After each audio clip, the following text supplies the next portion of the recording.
Hello my dear student, देखिए आज मैं आप लोगों को बताने वाला हूं क्लास 10 मैथ के मोस्ट इंपॉर्टेंट क्वेश्चन। और इस वीडियो में जो मैं आपको क्वेश्चन बताने वाला हूं वो क्वेश्चन एग्जाम की दृष्टि से सबसे ज़्यादा इंपॉर्टेंट क्वेश्चन है, ठीक है। क्योंकि आप सभी जानते हो कि आपके एग्जाम में जो मैथ का पेपर आने वाला है 50 नंबर के उसमें वर्णात्मक प्रश्न भी आएंगे, ठीक है। 50 नंबर के वर्णात्मक प्रश्न आएंगे और आपकी ये कोशिश रहेगी कि हम अपने 50 में 50 पूरे नंबर करके आएँ एग्जाम में।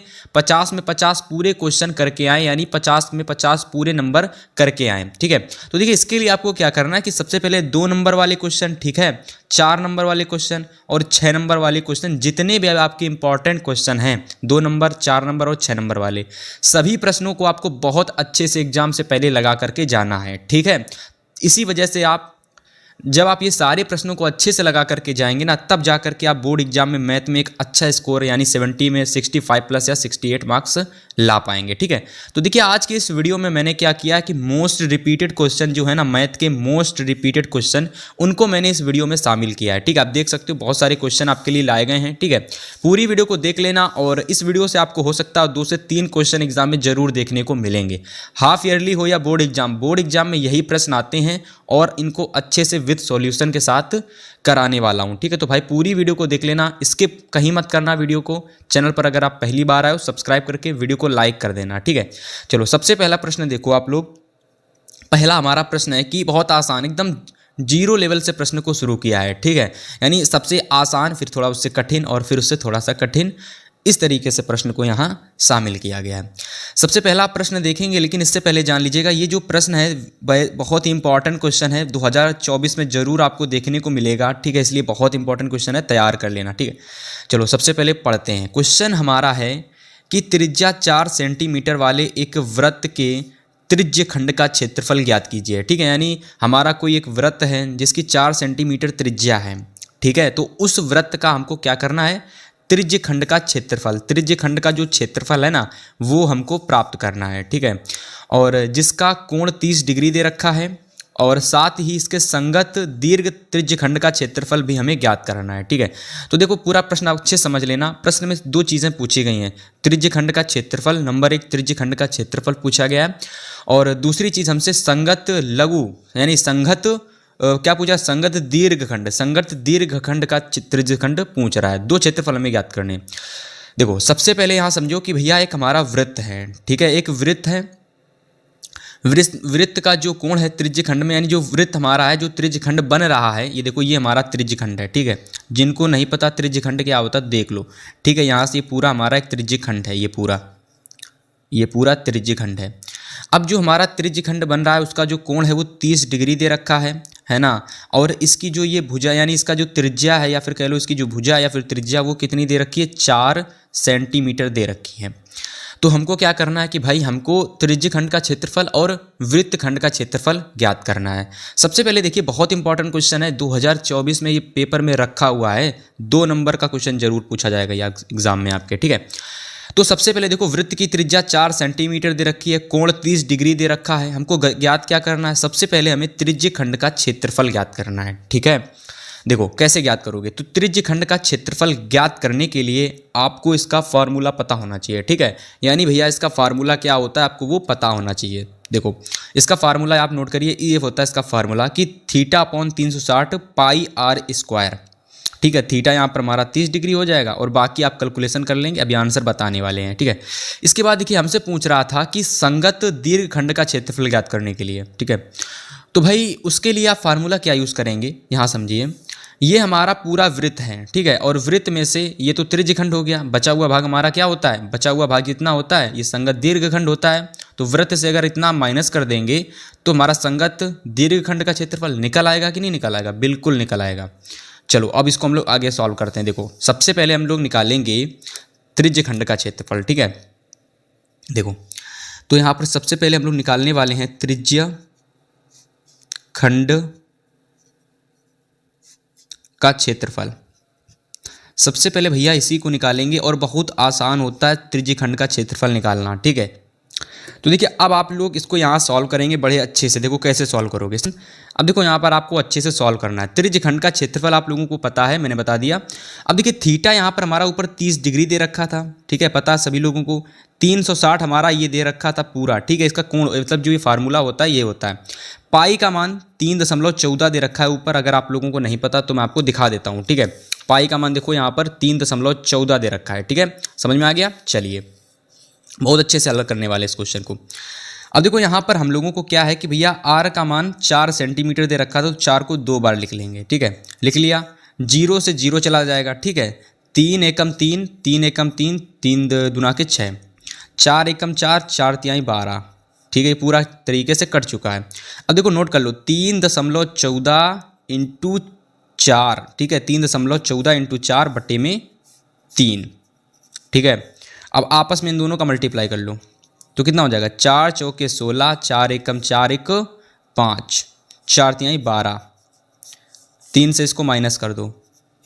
3 चौके 12 दशमलव आया, 3 एकम 3 2 आया, 3 अट्ठे 24, ठीक है, 2 आया। फिर तिछाक 18, 5 से संख्या ज़्यादा है, ये संख्या 5 से ज़्यादा है तो इसलिए एक संख्या बढ़ जाएगा, तो आंसर आपका फाइनली आ जाएगा 4.19 सेंटीमीटर स्क्वायर, ठीक है। तो देखो इसका आंसर कितना आ गया 4.19 सेंटीमीटर स्क्वायर, ठीक है। ये फाइनली आपका क्या आ गया त्रिज्यखंड का क्षेत्रफल। अब देखो त्रिज्यखंड का क्षेत्रफल हमने ज्ञात कर लिया। अब हमें क्या ज्ञात करना है संगत दीर्घखंड का क्षेत्रफल। तो आप लिखेंगे संगत दीर्घ खंड का क्षेत्रफल, ठीक है। अब हमें क्या ज्ञात करना है भाई संगत दीर्घखंड का क्षेत्रफल ज्ञात करना है। तो संगत दीर्घखंड का क्षेत्रफल कैसे निकलेगा, जब निकलेगा जब आप वृत्त का क्षेत्रफल से, वृत्त के क्षेत्रफल से, यानी जो आपका वृत्त है ना, वृत्त के क्षेत्रफल से, जब आप लोग वृत्त के क्षेत्रफल से माइनस कर दोगे किसका क्षेत्रफल, त्रिज्यखंड का क्षेत्रफल, है ना। तो मैं केवल त्रिज्यखंड लिख दे रहा हूँ, त्रिज्य, इसको इस तरीके से बनाना त्रिज्यखंड, ठीक है। अब वृत्तखंड का क्षेत्रफल कितना निकला भाई, वृत्तखंड का क्षेत्रफल तो हमें निकालना है, कितना निकलेगा, कैसे, सॉरी, वृत्त का क्षेत्रफल होता है पाई आर स्क्वायर, वृत्तखंड का नहीं, वृत्त का क्षेत्रफल पाई आर स्क्वायर होता है। अब त्रिज्यखंड के क्षेत्रफल को माइनस कर देंगे, जो कि भैया हमें 4.19 दे रखा है, तो माइनस कर दीजिए इससे 4.19। अब देखो यहाँ पर पाई का मान 3.14 यूज़ करेंगे, ठीक है। आर हमारा 4 दे रखा था और 4 दे रखा था, माइनस 4.19, ये 4 चौके 16 हो जाएगा और 3.14 माइनस का 4.19, ठीक है। 16 का जब 3.14 से गुणा करोगे तो लगभग आप लोगों का ये निकल के आ जाएगा 50.24 निकल के आ जाएगा। और इसमें जब आप 4.19 माइनस कर दोगे तो फाइनली आपका आंसर निकल के आ जाएगा 46.05, ठीक है। अब ये संख्या 5 है तो यहाँ पर आप लोगों का 1 बढ़ जाएगा, तो 46 क्या हो जाएगा 1, ये आपका हो जाएगा यहाँ पर सेंटीमीटर स्क्वायर। तो ये आप लोगों का यहाँ से निकल के आ गया संगत दीर्घखंड का क्षेत्रफल, ठीक है। क्या निकला, संगत दीर्घखंड का क्षेत्रफल, ये निकल के आ गया। बहुत आसान से क्वेश्चन को सॉल्व कराया। 2 नंबर में क्वेश्चन पूछा जाएगा एग्जाम, इसको अच्छे से नोट कर लेना, ठीक है। चलो अच्छे से देख लो एकदम क्वेश्चन हमारा क्या था, आपने उम्मीद है अच्छे से समझा भी होगा, ठीक है।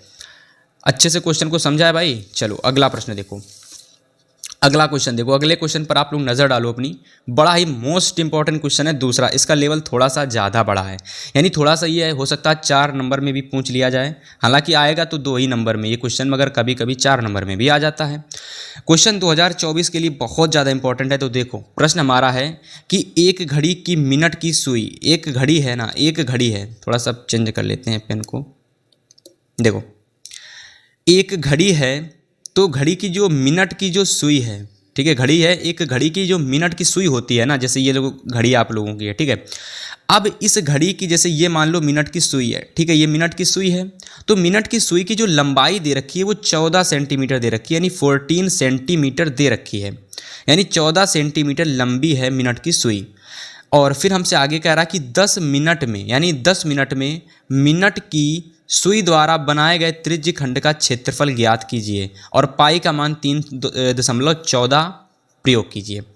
सबसे पहले यहाँ पर आप लोग ये समझोगे कि भैया ये जो हमारी मिनट की सुई है ना, ये 14 सेंटीमीटर दे रखी है है ना। पहली बात आपको अच्छे से याद कर लेनी है। दूसरी चीज़ कह रहा है कि ये जो मिनट की सुई है 14 सेंटीमीटर लंबी है और 10 मिनट में मिनट की सुई द्वारा बनाए गए त्रिज्य खंड का क्षेत्रफल ज्ञात करना है 10 मिनट में। तो आप सभी लोगों को पता होगा कि जो मिनट की सुई होती है पहले बार में 5 चलती है, दूसरे बार में 10 चलती है, ठीक है। तो मतलब कि ये दो बार ये जैसे यहाँ चली, यहाँ से आई, फिर यहाँ चली और फिर यहाँ चली। आप सभी को पता है 2 बार चली सुई, कुल मिलाकर मिनट की सुई 2 बार चलती है कि नहीं चलती।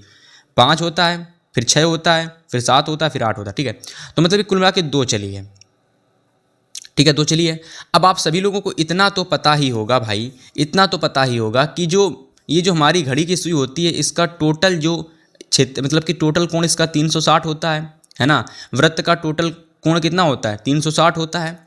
सेम उसी तरीके से घड़ी का भी टोटल कोण 360 होता है। अब आप सभी लोगों को पता होना चाहिए 12 बार घूमती है, तो जब ये 12 बार घूमती है तो 12 से इसको जब हम लोग 360 से भाग दे देंगे तो इसमें एक बार घूमने का कोण निकल आएगा, यानी एक बार घूमने का एक एंगल घूमने का कोण निकल के आ जाएगा, ठीक है। तो एक एंगल कितना निकला 30 डिग्री। जब ये एक कोण यानी एक एंगल 30 डिग्री बनाती है तो भैया आप सभी लोगों को पता होना चाहिए कि ये 2 बार कोण बना रही थी। प्रश्न में हमसे क्या कह रहा था 10 मिनट में। 10 मिनट का मतलब होता है कि 1 मिनट में 5 मिनट होता है और 10 मिनट में 2 बार घूमेगी। 5 मिनट में 1 बार घूमती है, एक कोण बनाती है, और 10 मिनट में 2 बार कोण बनाती है। तो सिंपल से हम लोगों ने क्या किया, इसको 2 कोण निकालना था हम लोगों को, ठीक है। 2 कोण निकालना था। तो देखिए 30 हमारा एक कोण है तो 2 कोण कितना हो जाएगा 60 हो जाएगा। समझ में आ गया? फिर से समझाएं, उम्मीद करते हैं समझ में आ गया होगा। अब देखिए हमको कोण पता चल गया, ठीक है। हमको कोण पता चल गया और शुरुआत में हमको देखो यहाँ पर समझना, शुरुआत में हमको आर दे दिया रखा था 14 सेंटीमीटर, है ना। शुरुआत में आर हमको 14 सेंटीमीटर दे ही रखा था। अब हम सिंपल से क्या करेंगे त्रिज्य खंड का क्षेत्रफल लगाएंगे और देखिए यहाँ से हम लोग आसानी से क्वेश्चन को सॉल्व कर लेंगे। थीटा हमको कितना दिख रखा है 60 डिग्री, क्योंकि भैया एक कोण बनाने में 5 मिनट, 2 कोण बनाने में 10 मिनट, इसका मतलब 2 कोणों का जो एंगल है वो 60 है और बटे में 360 लिख दोगे, जो कि फार्मूले से पता था मुझे। पाई का मान 3.14 यूज़ करेंगे और आर का मान कितना है 14 × 14। 0 से 0 चला जाएगा, 6 रंग 36 हो जाएगा। देन यहाँ पर अगर आप इसको और अच्छे से काटोगे तो देखो ये कुटेगा 2 तिहाई 6 और 2 सत्ते 14, ठीक है। और अगर आप इसको आगे सॉल्व करेंगे, आगे देखो, इसमें आगे समझो भाई कि यहाँ देखो ये पूरा हमारा कट चुका था, ठीक है। बटे में आपका 3 आ गया था, ऊपर कितना था 3.14 और इंटू में 7 और इंटू में 14। इतना समझ में आ गया। अब देखो इसको जब आगे आप सॉल्व करोगे ना तो देखो सबसे पहले हम क्या करेंगे भैया, इस देखो कैलकुलेशन को इजी बनाएंगे। तो 14 का मल्टीप्लाई 3.14 से करेंगे। देखिए करिए, 14 चक्कू कितना होता है 56 होता है, हासिल लगेगा 5, 14 एकम 14 5 19, हासिल लगा 1, तो 14 तिहाई 42, 42 1 43, यही तो होगा ना। इतना ही होगा भाई, देख लेना, आप लोग देख लेना, फाइनली इतना ही होगा, ठीक है होगा। अब देखो क्या करेंगे हम लोग भाई कि हम लोग इसका मल्टीप्लाई 7 से करेंगे और फिर बटे में इसको कर देंगे 3 से। इससे कैलकुलेशन आपकी इजी होती है। तो देखो 7 छंग 42, ठीक है, हासिल लगा 4, 7 पना के 35, 4 कितना होता है 35 4 39 होता है भाई, हासिल लगेगा 3, 7 त्रिक 21, 21 3 24, हासिल लगेगा 2, 7 चौक 28, 28 2 30, 304.92, ठीक, इतना आ गया। अब हम लोग क्या करेंगे, इसको 3 से भाग दे देंगे, ठीक है। तो भाग दे दीजिए, 3 एकम 3, ठीक है, 0 लगेगा, 3 एकम 3, ठीक है। अब देखो यहाँ पर 3 त्रिकाई 9, ठीक है, 3 त्रिकाई 9 और यहाँ पर देख सकते हो कि भाई 20 है तो तिछाक 18, ठीक है, तिछाक 18 और फिर ये इधर बढ़ जाएगा तो 4 हो जाएगा। तो आपका आंसर फाइनली यहाँ पर आ जाएगा 101, ठीक है, 101.36 सेंटीमीटर स्क्वायर, ये इसका आंसर आ जाएगा, ठीक है। अच्छे से देख लो, हमको त्रिज्यखंड का क्षेत्रफल पता चल गया। मिनट की सुई वाला क्वेश्चन एग्जाम में जरूर पूछा जाता है, अच्छे से इसको तैयार कर लेना, एग्जाम में जरूर आएगा, ठीक है। अच्छे से देख लेना, उम्मीद करते प्रश्न आपको समझ में आ गया होगा। अब चलो अगला प्रश्न देखो, क्वेश्चन नंबर 3। अब इस बार हमने क्वेश्चन आपके एग्जाम में जो पूछा जाएगा ना, ये प्रश्न आपके एग्जाम में या तो ये भैया ये 4 नंबर में आएगा, वरना ये आएगा ही नहीं। क्वेश्चन बहुत ज़्यादा इंपॉर्टेंट है। देखो सबसे पहले पढ़ो क्वेश्चन है क्या। क्वेश्चन हमारा है यहाँ पर, देखिए आप लोग कि 10 सेंटीमीटर त्रिज्या वाले एक वृत्त की 10 सेंटीमीटर त्रिज्या है, त्रिज्या 10 सेंटीमीटर है किसी वृत्त की, और जीवा के केंद्र पर एक समकोण अंतरित करती है, यानी जो जीवा है वो एक समकोण बनाती है। अब आपको क्या करना है, तो उसके लघु वृत्तखंड का क्षेत्रफल आपको ज्ञात करना है। सबसे पहले समझो प्रश्न को अच्छे से। देखो प्रश्न में हमको एक वृत्त दे रखा था, ये आपका वृत्त है, ठीक है। अब समझना ये है कि वृत्त में जो जीवा है ना वो 10 सेंटीमीटर त्रिज्या वाले एक वृत्त की, देखो ये हमारी जीवा है, ये हमारी वृत्त की जीवा है, ये जो मैंने मोटी मोटी बनाई है ना ये जीवा है। जो जीवा समकोण बनाती है वो ये समकोण है, देखो भाई ये समकोण बना रही है। अब इस समकोण में इसकी जो लंबाई है, ये देखो त्रिज्या है, और इस त्रिज्या की जो लंबाई है वो कितनी दे रखी है, 10 सेंटीमीटर, 10 सेंटीमीटर दे रखी है। हमको क्या करना है कि भैया इस क्वेश्चन में थोड़ी सी रचना करनी पड़ेगी, तभी जा करके आप इस पूरे प्रश्न को हल कर पाओगे। क्योंकि यहाँ समझिए, क्योंकि यहाँ देखिए हमको क्या करना है कि भैया इसका क्षेत्रफल हमें क्या करना है, संगत लघु ये क्षेत्रफल हमें ज्ञात करना है, ये वाला। अब भैया इसका क्षेत्रफल हम कब ज्ञात कर पाएंगे, जब हम लोग क्या करेंगे, इस त्रिज्य खंड के क्षेत्रफल में ये वाला क्षेत्रफल माइनस कर देंगे, यानी इस पूरे क्षेत्रफल में ये वाला क्षेत्रफल माइनस कर देंगे, ये वाला क्षेत्रफल, ये पूरा वाला, तब जा करके ये हमें मिल जाएगा। तो इसका क्षेत्रफल ज्ञात करने के लिए हमको क्या करना पड़ेगा, थोड़ी रचना करनी पड़ेगी। देखो हम लोग क्या करेंगे कि ओ, यानी जो हमारा बिंदु ये ओ है, तो ओ बिंदु से AC पर एक लंब OD डालेंगे, एक क्या लंब डालेंगे, OD। तो यहाँ से एक O से AC बिंदु पर एक लंब डालेंगे, देखो ये हमने लंब डाल दिया, जो कि ये हमारा क्या है, AD है, तो इसको हम D को नीचे लिख दे रहे हैं, AD हमने लंब डाल दिया, ठीक है। अब हम ऐसा क्यों करेंगे, अभी आपको पता चल जाएगा। ये हमारा OD जो लंब है ना, ये OD लंब, ये AC पर है लंब, OD हमारा AC पर लंब है। ऐसी सिचुएशन में जो यहाँ पर देख सकते हो, AD जो होगी वो DC के बराबर में होगी, यानी ये वाली भुजा, ये वाली भुजा ये इसके बराबर में होगी, ये आपस में बराबर होंगी। क्यों होंगी, क्योंकि ये जो हमारा लंब पड़ा ये मध्य में पड़ा एकदम, ठीक है। तो इसी वजह से AD और CD आपस में बराबर होंगी। और आप सभी लोगों को पता होना चाहिए कि कोण AOD और COD भी आपस में बराबर होंगे, AOD और COD भी आपस में बराबर होंगे, क्योंकि ये जो हमारा समकोण है, ये हमारा समकोण है, और समकोण में जो कभी लंब पड़ता है तो वो दो भुजाओं को आपस में बराबर बांटता है, तो इसी वजह से ये हमारी आपस में दोनों कोण बराबर होंगे, ठीक है। और सभी लोगों को इतना भी पता होना चाहिए कि AOC ये समकोण था, ठीक है। शुरुआत में ही प्रश्न में दे रखा था कि जीवा जो है ना एक समकोण आंतरित करती है, तो इसी वजह से कोण AOC हमारा 90 डिग्री है, ये देख लो दोबारा, AOC ये 90 डिग्री हमारा, ये 90 डिग्री। और फिर अगर ये पूरा 90 डिग्री है तो आप देख सकते हो कि AOC से मिल करके, यानी AOC से AOC को जो त्रिभुज बना रहे हैं वो हमारे AOD हैं और COD हैं, इन दोनों ही त्रिभुजों से मिल करके AOC बन रहा है। देखो AOD COD, अब इन दोनों को जोड़ दोगे तो हमारा AOC त्रिभुज बन जाएगा, जैसा कि आप देख सकते हो। तो इसका मतलब ये 45 होगा और ये 45 होगा, तभी ना ये पूरा आपका 90 डिग्री होगा, क्योंकि कोण आपस में बराबर हैं। तो 45 + 45 जब करोगे तब 90 डिग्री निकलेगा। समझ में आ गया। तो अब हम लोग क्या करेंगे, त्रिभुज AOD को ले लेंगे, त्रिभुज AOD को ले लेंगे। अब देखो त्रिभुज कौन सा लिया हम लोगों ने, AOD। अब हम लोगों ने ये त्रिभुज लिया है AOD, तो इस त्रिभुज से हम लोग क्या करेंगे, कुछ चीज़ें निकालेंगे, उनको बड़े अच्छे से आप लोग देखना। सबसे पहले देखो क्या निकालने वाले हैं, देखो सबसे पहले यहाँ पर हम लोग निकालेंगे साइन 45 डिग्री, है ना, साइन 40, AOD में लेंगे साइन 45 डिग्री। अब देखो साइन बराबर क्या होता है, आप सभी लोगों को पता होना चाहिए, लंब होता है, लंब होता है अंश में, है ना, और हर में क्या होता है, कर्ण होता है, लंब होता है और कर्ण होता है। तो अगर आप यहाँ पर देखोगे, ठीक है, इसको अगर यहाँ पर थोड़ा सा हम AOD को थोड़ा सा अगर चेंज करके दिखाएं तो देखो इस तरीके से कुछ बनेगा ये, ठीक है। AOD को समझ में आ गया, ये आपका O है, ठीक है, ये आपका A है, AOD A और ये D है, तो AOD ये वाला कोण हमारा है, ठीक है। इसको समझ लिया आप लोगों ने। क्वेश्चन थोड़ा सा बड़ा है मगर अच्छे समझना। अब देखो ये जो कोण है इसके सामने वाली भुजा क्या होती है, लंब होती है, तो ये हमारी लंब होगी। अब ये हमारी आधार होती है और ये हमारी कर्ण होती है। समझ में आ गया। हमको साइन में क्या यूज़ करना था, लंब बटे कर्ण यूज़ करना था। तो लंब हमारा ये है, ठीक है, कर्ण हमारा ये है। समझ में आ गया। लंब देखो कितना दे रखा था, लंब हमारा जो है ना AD, लंब हमारा ये AD है, जो कि शुरुआत में ही आप लोगों को क्या है नहीं पता है, लंब नहीं पता है, बट हम लोगों को AO पता था शुरुआत में कि भैया ये 10 सेंटीमीटर हमारी त्रिज्या है। तो अगर ये 10 सेंटीमीटर तो जैसी बात ये त्रिज्या भी 10 सेंटीमीटर ही होगी, ठीक है।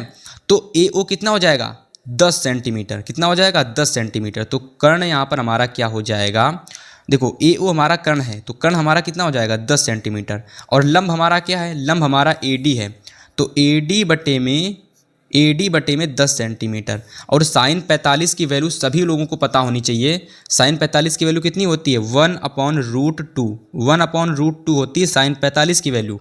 तो देखो भैया AD हमको पता करना है, AD पता करना है ना। कर्ण जो कि हमारा AO था वो हमको दे रखा था 10 सेंटीमीटर।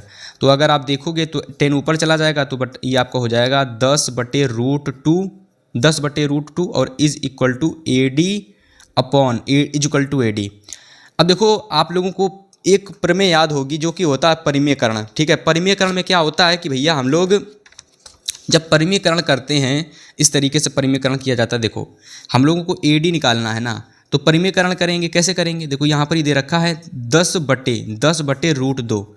तो परिमेयकरण जब करोगे तो √2 का ऊपर नीचे गुणा कर दोगे, √2 का ऊपर नीचे गुणा कर दोगे, तो देखो ये आपस में जुड़ करके 2 बन जाएगा। यानी जब ये √2 और √2 आपस में मल्टीप्लाई होंगे तो 2 बन जाएंगे और ऊपर आपका 10√2 हो जाएगा।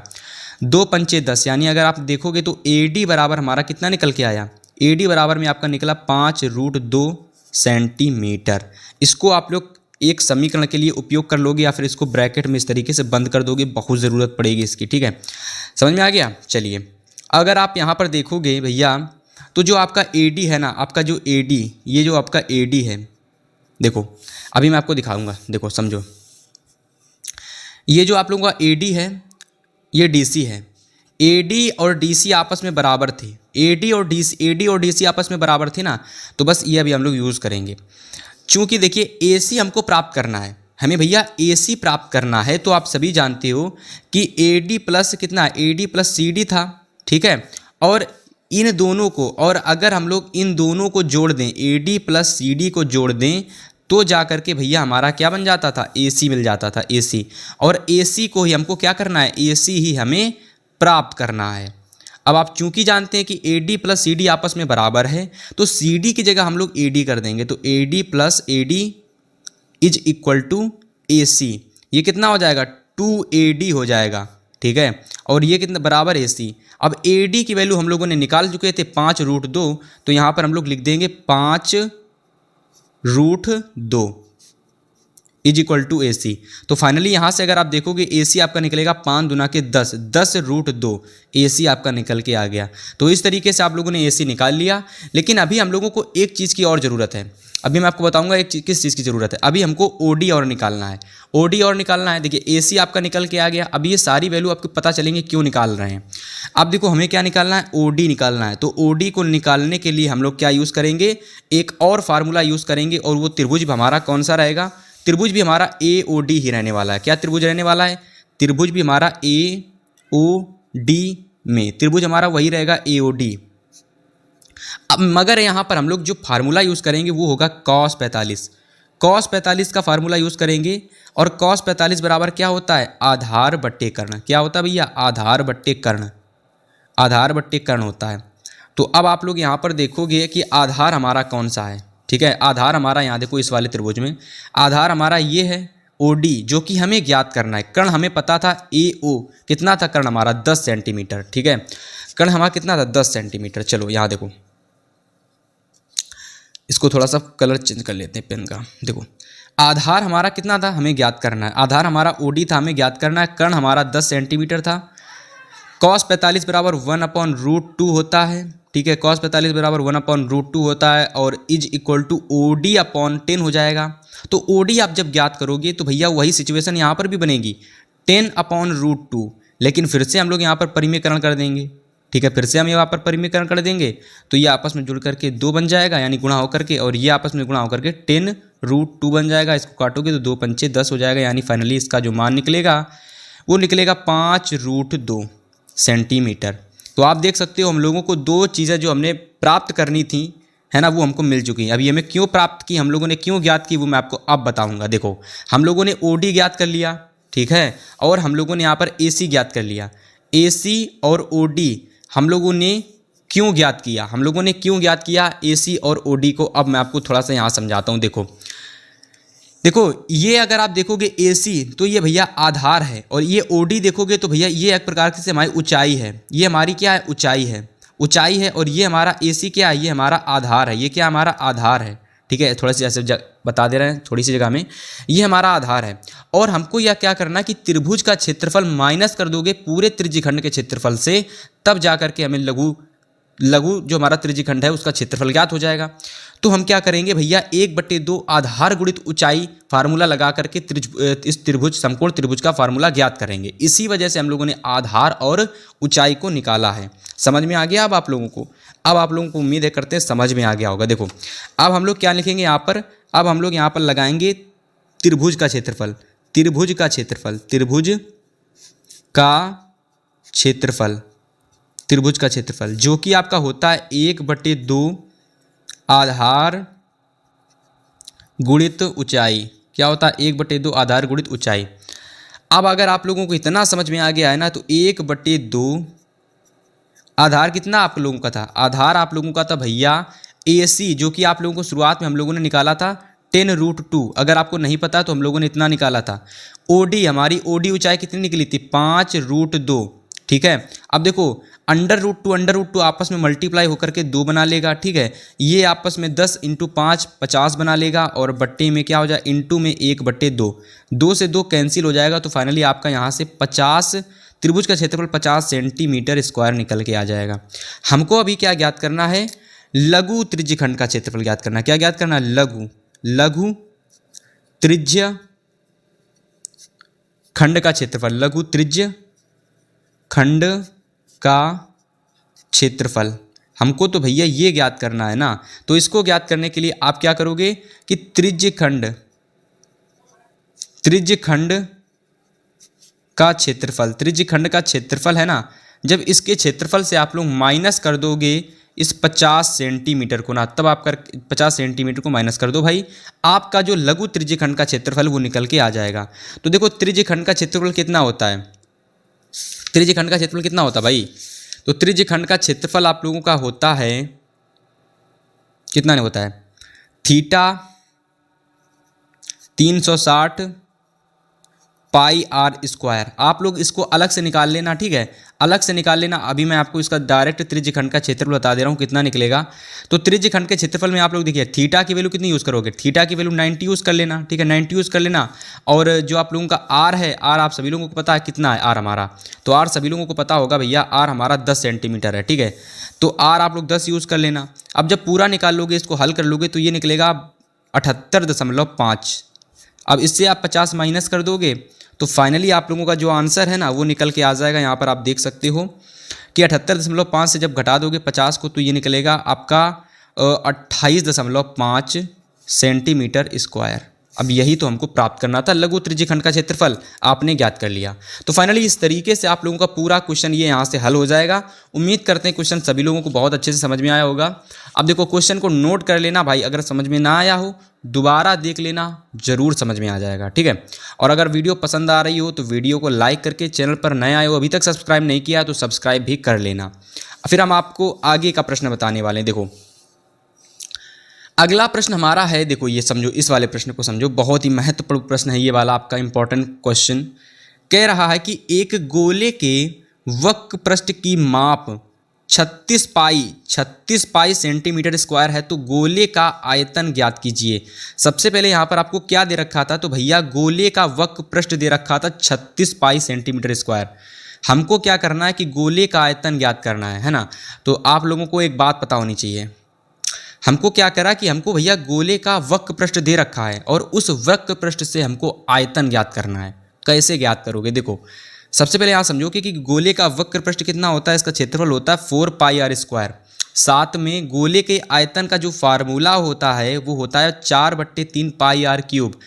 तो हम यहाँ से क्या करेंगे, अगर हमें r की वैल्यू फाइंड हो जाए, अगर हम वक्र पृष्ठ का फार्मूला लगा करके r की वैल्यू फाइंड कर लें, तो फिर r की वैल्यू यहाँ पुट करके इस पूरे गोले का आयतन निकाल लेंगे।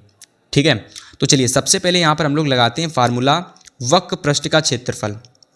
ठीक है, गोले का वक्र पृष्ठ जो कि कितना होता है, गोले का वक्र पृष्ठ जो कि आप लोगों का होता है, कितना होता है, जो कि आपका होता है 4πr²। पाई का मान कितना है, पाई का मान 3.14 या 22/7 आप लोग प्रयोग कर सकते हो। ठीक है, एक मिनट रुको, इसको अभी मत रखो, इसको ऐसे ही रहने दो, पाई आर स्क्वायर ऐसे ही रहने दो इसको। अभी मैं बताऊंगा क्यों। क्योंकि यहाँ देखो गोले का जो वक्र पृष्ठ दे रखा था हमको 36 पाई दे रखा था। ठीक है, तो पहले यहाँ पर हम लोग पाई से पाई हटा देंगे। देखो कैसे हटाएंगे, देखो 36 पाई लिखेंगे। अब देखो पाई से ये पाई कैंसिल हो गया, अब कैलकुलेशन बहुत आसान हो जाएगी। देखो 4 एकम 4, 4 9 36। ठीक है, तो फाइनली आपका आर स्क्वायर बराबर में कितना हो गया, 9। चूंकि आप सभी जानते हो 3 जो होता है, 3 का स्क्वायर 9 होता है, तो 3 का स्क्वायर कर लेंगे। अब ये आर स्क्वायर हो जाए, स्क्वायर से स्क्वायर कैंसिल हो जाएगा, तो आर का मान निकल के आपका आ जाएगा 3। आर का मान कितना निकल के आ गया, 3 निकल के आ गया।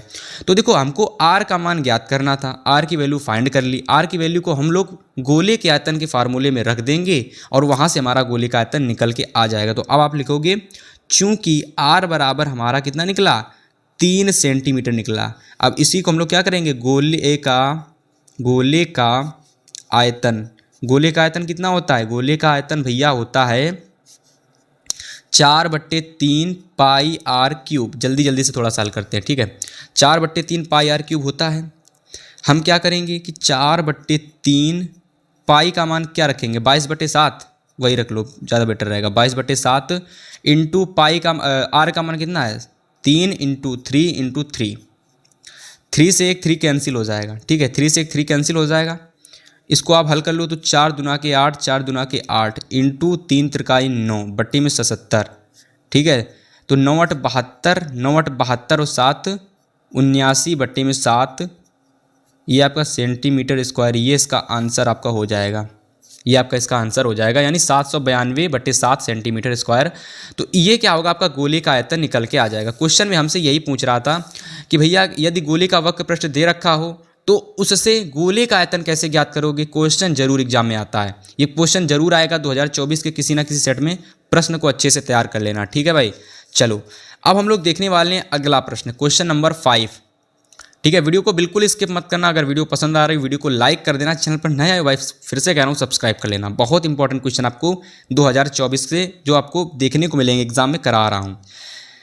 प्रश्न नंबर 5 है कि दो घनों जिनमें से प्रत्येक घन का आयतन 64 सेंटीमीटर क्यूब है, कह रहा कि के संलग्न फलकों को मिलाकर ठोस बनाया जाता है, तो इससे प्राप्त घनाभ का पृष्ठीय क्षेत्रफल ज्ञात कीजिए। सबसे पहले क्वेश्चन को हम आपको डायग्राम से समझाना चाहते हैं। देखो यहाँ पर हमारा एक ये घन है और यहाँ पर हमारा एक ये दूसरा घन है। दोनों का जो आयतन है वो 64, ठीक है, दोनों का आयतन कितना है, 64 सेंटीमीटर क्यूब। इसका भी 64 सेंटीमीटर क्यूब, दोनों का आयतन इतना है। और हमसे ये कह रहा है कि इन दोनों को आपस में अगर हम जोड़ देते हैं तो भैया क्या बन जाता है, एक हमारा ये घनाभ बन जाता है, एक हमारा घनाभ बन जाता है। ये देख लो आपका घनाभ है। तो इन दोनों को आपस में जोड़कर एक हमारा घनाभ बन जाता है। अब हमें क्या करना है, जो हमारा नया घनाभ नया ठोस बना है और इस ठोस का हमें क्या करना है, वक्र पृष्ठ का क्षेत्रफल ज्ञात करना है। ठीक है, आयतन नहीं ज्ञात करना, क्षेत्रफल ज्ञात करना है। कैसे ज्ञात करोगे, देखो ज्ञात हमें जब होगा जब हमको लोगों को इसकी भुजा पता होंगी। हम लोगों को इसकी भुजा पता है तो भैया हम ज्ञात कर लेंगे पूरा वक्र पृष्ठ का क्षेत्रफल। अब भुजा कैसे ज्ञात करोगे, इसी घन से ज्ञात करोगे, इन दोनों ही घन से। देखो घन की भुजा हमको नहीं पता है लेकिन हम ज्ञात कर लेंगे क्योंकि इसका आयतन हमें दे रखा है। देखो कैसे समझोगे, देखो दो घनों का आयतन दे रखा है 64 सेंटीमीटर क्यूब और इससे प्राप्त वक्र पृष्ठ का आयतन इससे प्राप्त वक्र पृष्ठ का क्षेत्रफल हमें ज्ञात करना है, आयतन नहीं, क्षेत्रफल ज्ञात करना है। तो क्षेत्रफल ही ज्ञात करेंगे भाई, ज़्यादा कुछ थोड़ा नहीं ज्ञात करेंगे। देखो ऐसे करेंगे, देखो समझो ऐसे हल करोगे। देखो सबसे पहले आप यहाँ लिखोगे कि भैया चूंकि आप लोगों को घन का आयतन एक ही घन का आयतन निकालो, दोनों की जरूरत नहीं है। तो घन का आयतन आप लोगों को कितना दे रखा है, 64 दे रखा है। ठीक है, 64 दे रखा है। अब आप लोगों को इतना पता होगा कि भैया जो घन का आयतन होता है इसका फार्मूला होता है ए क्यूब। क्या होता है, ए क्यूब होता है। अगर नहीं पता तो अब जान लो, ए क्यूब इसका फार्मूला होता है।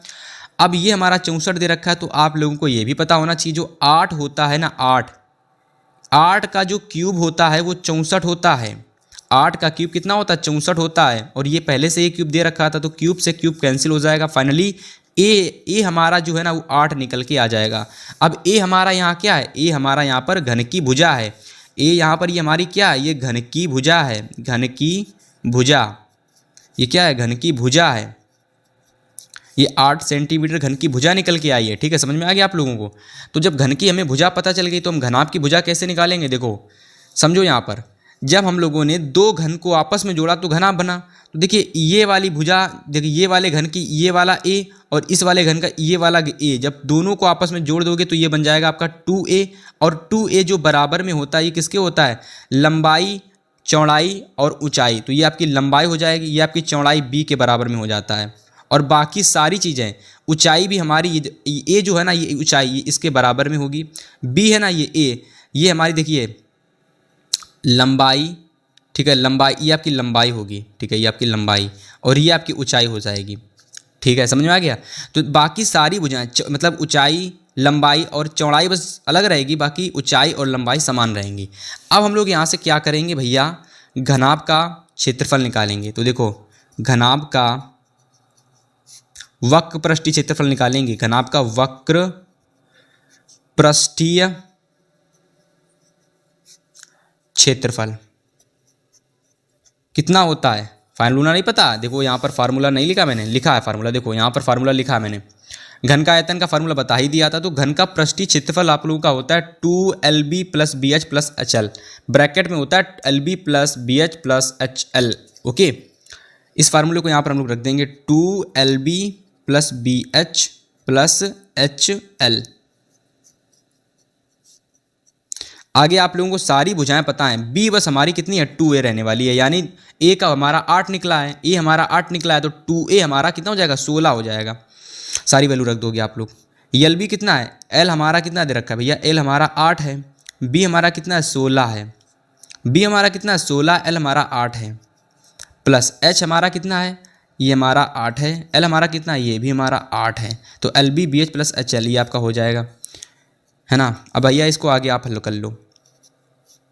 16 8 कितना होता है, तो ऐसा करो 8 × 48, ठीक है, 8 × 48, 8 × 8 8 4 भाई देखो 16, देखो कितना होता है 8 × 48 4 है ना, 8 × 8 और 4 12, 128। वही चीज़ यहाँ पर भी आपका 128 हो जाएगा, 8 8 64 हो जाएगा। आप लोगों को थोड़ी कैलकुलेशन आनी चाहिए, ठीक है, समझ में आ गया। अब भैया इन दोनों को अंदर वाली जो भी वैल्यू आप लोगों की हैं उन सभी को आप लोग अच्छे से जोड़ लीजिएगा, ठीक है, अच्छे से जोड़ लीजिएगा।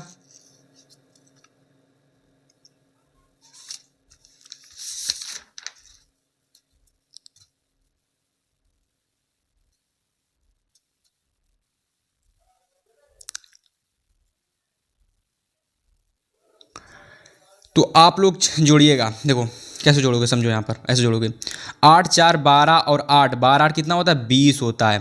ठीक है, 2 आपका हासिल आ जाएगा, 8 6 2 8 2 10 10 का हासिल लगा 2, यानी कि भैया 12 हासिल लगा, फिर से 1, ठीक है, 1 2 1 2 1 3 320। तो आंसर आपका कितना आ जाएगा, 0 3 दूना के 6 3 त्रिकाई 9 960 सेंटीमीटर स्क्वायर। ये आपका हो जाएगा घनाभ का पृष्ठीय क्षेत्रफल। उम्मीद करते हैं सभी लोगों को समझ में आ गया होगा घनाभ का पृष्ठीय क्षेत्रफल आपको कैसे निकालना है। ठीक है, इस तरीके से आपको निकालना है। घन का आयतन निकालने के बाद भुजा निकालनी है, भुजा निकालने के बाद हमारी जो b होगी, b जो हम लोगों की b होगी, बस ये हमारी कितनी हो जाएगी, 2a हो जाएगी। बाकी हमारी h हमारी a रहने वाली है, यल हमारी a रहने वाली, और इन दोनों का इसमें हम लोग पुट कर देंगे और हल कर लेंगे, 960 सेंटीमीटर स्क्वायर निकल के आ जाएगा। ठीक है, समझ में आ गया क्वेश्चन। चलो अगला प्रश्न देखते हैं अब।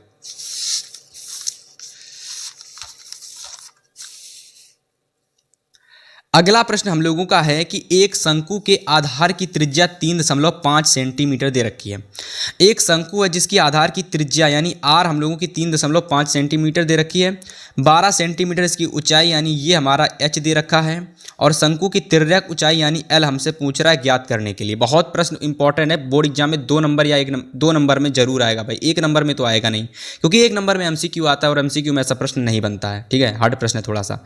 तो सबसे पहले देखो हमको क्या करा, त्रिज्या 3.5 दे रखी, ऊंचाई 12 दे रखी, एल हमको ज्ञात करना है, फार्मूला ये वाला पुट कर दोगे। ठीक है, एल यहाँ पर हमको निकालना है। ठीक है, एल हमको निकालना है, ये स्क्वायर हटा दो, एल हमको निकालना है, तो फार्मूला h² + l² उन दोनों का रूट कर दोगे, और जो भी इसका आंसर निकलेगा, जो भी इसका आंसर आएगा वो आप हमें कमेंट बॉक्स में बताओगे। ठीक है, जो भी स्टूडेंट इसका आंसर हमें कमेंट में बताएगा, फाइनली उसकी जो कमेंट होगी उस कमेंट को क्या किया जाएगा, लाइक किया जाएगा, इस दिल वाली इमोजी बना करके। ठीक है ना, तो हर एक क्वेश्चन, छोटा क्वेश्चन हम जरूर अपने स्टूडेंट को होमवर्क के लिए देते हैं ताकि उनको भी क्वेश्चन का आंसर कमेंट करने में थोड़ा सा अच्छा लगे, ठीक है ना। इस वजह से हम एक क्वेश्चन होमवर्क के लिए ज़रूर देते हैं। तो आज के इस वीडियो में स्टूडेंट हमने बताया आपको मैथ के ऐसे इंपॉर्टेंट क्वेश्चन जो 4 नंबर के होते हैं, 2 नंबर के होते हैं, एग्जाम में ज़रूर पूछे जाते हैं, ठीक है। अगली वीडियो में हम 6 नंबर वाले प्रश्नों को लाएंगे और उनको भी आपको सॉल्व करके दिखाएंगे और आप भी उनको सॉल्व करेंगे। फिलहाल आज की इस वीडियो में बताया कि प्रश्नों को घर पर जाना, एक बार लगाना, 3 बार प्रैक्टिस करना, क्वेश्चन आपको तैयार हो जाएंगे, ठीक है। तो चलिए इस वीडियो को इतना ही करते हैं, फिर मिलेंगे आपसे नेक्स्ट वीडियो में।